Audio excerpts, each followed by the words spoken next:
സിക്കാറിലെ ജനങ്ങളോട് വിട പറയുന്നു. 1945 ഏപ്രിൽ 25. സിക്കാറിലെ ശമരിയാക്കാരോട് ഈശോ പറയുന്നു, സുവിശേഷം അറിയിക്കുന്നതിന് എനിക്ക് വേറെ മക്കളുമുണ്ട്. അവരുടെ അടുത്തേക്ക് പോകുന്നതിന് മുമ്പ് പ്രത്യാശയുടെ പ്രകാശമാനമായ പാതകൾ നിങ്ങൾക്ക് കാണിച്ചു തരുവാൻ ഞാൻ ആഗ്രഹിക്കുന്നു. ലക്ഷ്യപ്രാപ്തി സുനിശ്ചിതമാകിയാൽ നിങ്ങൾ ഈ വഴികളിലൂടെ സുരക്ഷിതരായി പോകുവിൻ. മഹാനായ എസെക്കിയേലിനെ ഞാനിന്ന് ഉദ്ധരിക്കുന്നില്ല. ജെറമിയയുടെ പ്രിയ ശിഷ്യനും വലിയ പ്രവാചകനുമായ ബാരൂക്ക് നിങ്ങൾക്ക് വേണ്ടി സംസാരിക്കുന്നു. ഓ, അവൻ നിങ്ങളുടെ ആത്മാക്കളെ എടുക്കുകയും അവയുടെ എല്ലാം പേരിൽ സ്വർഗസ്ഥനായ പരമപിതാവിനോട് പ്രാർത്ഥിക്കുകയും ചെയ്യുന്നു. ശമരിയാക്കാരായ നിങ്ങളുടെ കാര്യം മാത്രമല്ല, സകല ജനങ്ങളുടെയും കാര്യമാണ് ഞാൻ ഉദ്ദേശിക്കുന്നത്.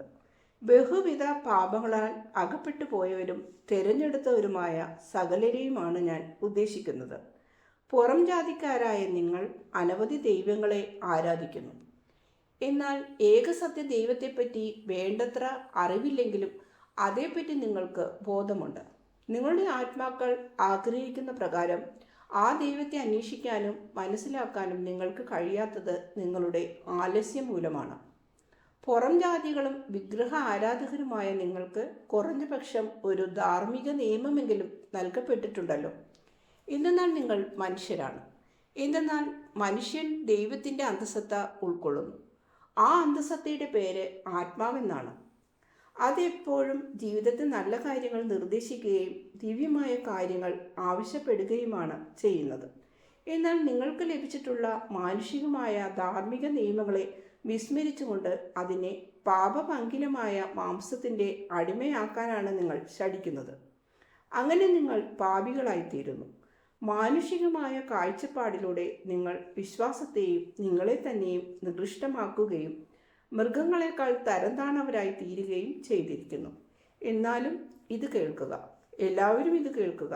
സത്യദൈവം നിങ്ങൾക്ക് തന്നിട്ടുള്ള പ്രകൃത്യാതീതമായ ധാർമ്മിക നിയമം നിങ്ങൾ ഗ്രഹിക്കുകയും തൽഫലമായി ദൈവഹിത പ്രകാരം പ്രവർത്തിക്കുകയും ചെയ്യും.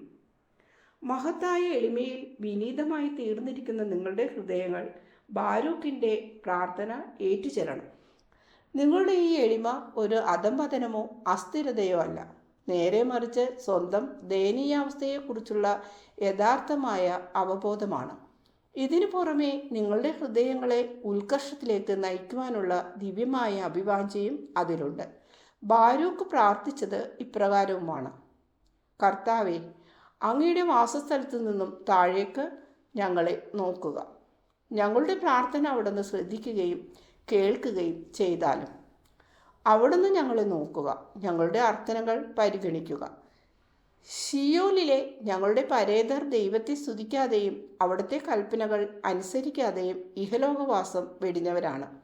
വേദന കടിച്ചമർത്തിക്കൊണ്ട് നേത്രങ്ങളോട് വിശക്കുന്ന ആത്മാവോടും കൂടി ദൈവമേ, അങ്ങേക്ക് സ്തോത്രം ചെല്ലുകയും അങ്ങയുടെ കൽപ്പനകൾക്ക് കീഴ്വഴങ്ങുകയും ചെയ്യുന്നു. ബാരൂക്ക് വിലപിച്ചതുപോലെ ഓരോ ആത്മാവും വിലപിക്കണം. കൂനിന്മേൽ കുരുവെന്ന പോലെ ഒന്നിനുമേൽ ഒന്നായി വന്നുകൊണ്ടിരുന്ന ദൗർഭാഗ്യങ്ങൾ ശക്തമായ ഒരു ജനസമൂഹത്തെ ദുഃഖിപ്പിക്കുകയും ചിതറിപ്പിക്കുകയും ദുർബലമാക്കുകയും ചെയ്തു. ബാരൂക്ക് തുടരുന്നു: ദൈവമേ, അവിടുത്തെ ശബ്ദം ഞങ്ങൾ കേട്ടില്ല. അവിടുത്തെ ദാസന്മാരായ പ്രവാചകന്മാർ മുഖേന വാഗ്ദാനം ചെയ്ത കാര്യങ്ങൾ അവിടുന്ന് പ്രാവർത്തികമാക്കിയപ്പോഴും ഞങ്ങൾ ശ്രദ്ധിച്ചില്ല. ഞങ്ങളുടെ രാജാക്കന്മാരുടെയും പിതാക്കന്മാരുടെയും അസ്ഥികൾ അവരുടെ ശവകുടീരങ്ങളിൽ നിന്നും പകൽ സമയത്തെ വെയിലത്തേക്കും രാത്രിയിലെ മഞ്ഞിലേക്കും വലിച്ചെറിയപ്പെട്ടിരിക്കുന്നത് കണ്ടാലും, ഭീകരമായ വേദനയും ദാരിദ്ര്യവും യുദ്ധവും രോഗവും മൂലം ജനങ്ങൾ മരിക്കുന്നത് അവിടുന്ന് കണ്ടാലും, ഇസ്രയേലിലെയും യൂദായിലെയും ജനങ്ങളുടെ തിന്മകൾ മൂലം ഈ ദേവാലയത്തെ, അവിടുത്തെ നാമം വിളിച്ച് അപേക്ഷിക്കപ്പെട്ടിരിക്കുന്ന ഈ ദേവാലയത്തെ ഇന്നത്തെ അവസ്ഥയിലേക്ക് തരം താഴ്ത്തിയിട്ടും അപ്രകാരമാണല്ലോ. അല്ലയോ ദൈവമക്കളെ, ഞങ്ങളുടെയും നിങ്ങളുടെയും ദേവാലയങ്ങൾ വീണ്ടും നിർമ്മിക്കപ്പെട്ടുവെന്നും അവ മനോഹരമാണെന്നും നിങ്ങൾ പറയരുത്. അങ്ങനെയല്ല, ഇടിഞ്ഞു വീണ് അടിമുടി പിളർന്നുപോയ ഒരു മരം നശിച്ചു പോവുകയേ ഉള്ളൂ. കരിഞ്ഞു പോവാത്ത വേരുകളിൽ നിന്നും മുളപൊട്ടി വന്നേക്കാമെങ്കിലും അതിൻ്റെ സ്ഥിതി ദയനീയമാണ്, നിഷ്പ്രയോജനവുമാണ്. അതിനി ഒരിക്കലും മധുരഫലങ്ങൾ നിറഞ്ഞ വളർച്ച മുറ്റിയ ഒരു വൃക്ഷമായി തീരുകയില്ല. ബാഹ്യരൂപത്തിന് കാര്യമായ കുഴപ്പമൊന്നുമില്ലെന്ന് തോന്നിയേക്കാമെങ്കിലും തടിയിലെ പിളർപ്പ് മൂലം ഉണ്ടായിട്ടുള്ള നാശം അടിക്കടി ആപൽക്കരമായി വർദ്ധിക്കുകയേ ഉള്ളൂ. എങ്കിലും അത് മനോഹരവും നവീനവുമായിരിക്കും. അതിൽ അന്തർലീനമായിട്ടുള്ള ചൈതന്യം നഷ്ടപ്പെടുന്നു. അതുപോലെയാണ് ഈ ദേവാലയവും.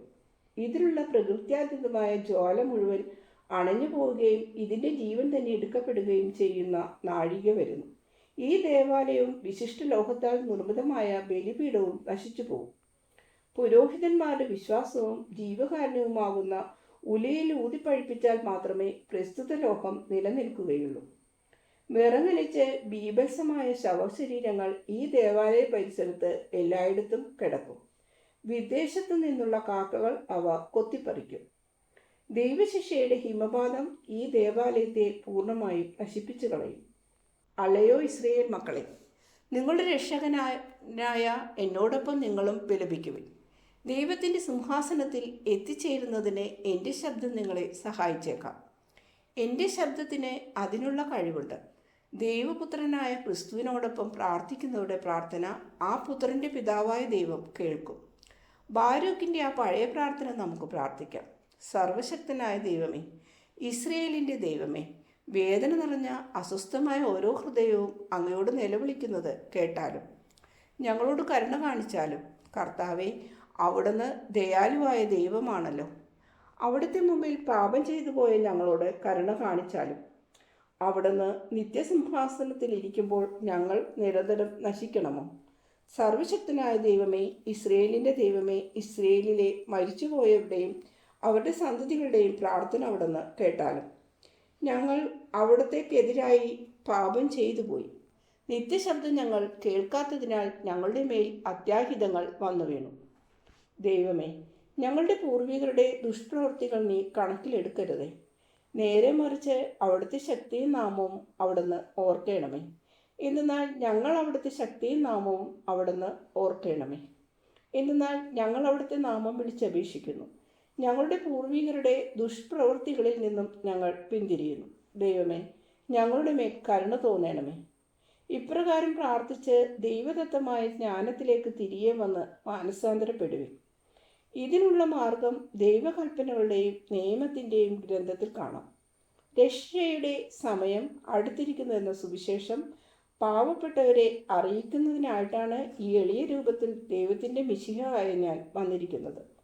ക്ഷമയുടെയും സ്നേഹത്തിൻ്റെയും സമാധാനത്തിൻ്റെയും സമയം ഇതാ സമാഗതമായിരിക്കുന്നു.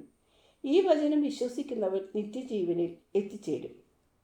ദൈവത്തിൻ്റെ മിശിഹായോട് ആദരപൂർവ്വം പെരുമാറിയ സിക്കാറിലെ ജനങ്ങളെ, ഞാനിതാ നിങ്ങളോട് വിട പറയുന്നു. എൻ്റെ സമാധാനം നിങ്ങൾക്ക് തന്നിട്ടാണ് ഞാൻ പോകുന്നത്. അപ്പോൾ ഓരോരുത്തർ പറഞ്ഞു, കുറച്ചു സമയം കൂടി കഴിഞ്ഞിട്ട് പോയാൽ മതി. വീണ്ടും പറഞ്ഞേ, അവിടെ സംസാരിച്ചതുപോലെ മറ്റാരും ഇതുവരെയും ഞങ്ങളോട് സംസാരിച്ചിട്ടില്ല. നല്ല ഗുരു, അങ്ങ് അനുഗ്രഹീതനാണല്ലോ. എൻ്റെ കുഞ്ഞിനെ ഒന്ന് അനുഗ്രഹിച്ചാലും. അനുഗ്രഹത്തിനായി അവിടുത്തെ കുപ്പായത്തിൻ്റെ തൊങ്ങലുകളിൽ ഒന്ന് എനിക്ക് തരിക. ഞാനത് സൂക്ഷിച്ചു വെച്ചു കൊള്ളാം. ഞാൻ ആബേൽ, ഓർക്കുമല്ലോ. എൻ്റെ പേര് തിമോത്തി. ഞാൻ ജോറായി. ഞാൻ നിങ്ങളെല്ലാവരെയും ഓർത്തുകൊള്ളാം. ഈശോ പ്രതിഭജിച്ചു. നഗരം വിട്ട് കുറേ ദൂരം കൂടി അവർ ഈശോയുടെ പിന്നാലെ പോയി. അതിനുശേഷം അവർ സാവധാനം പിന്തിരിഞ്ഞു.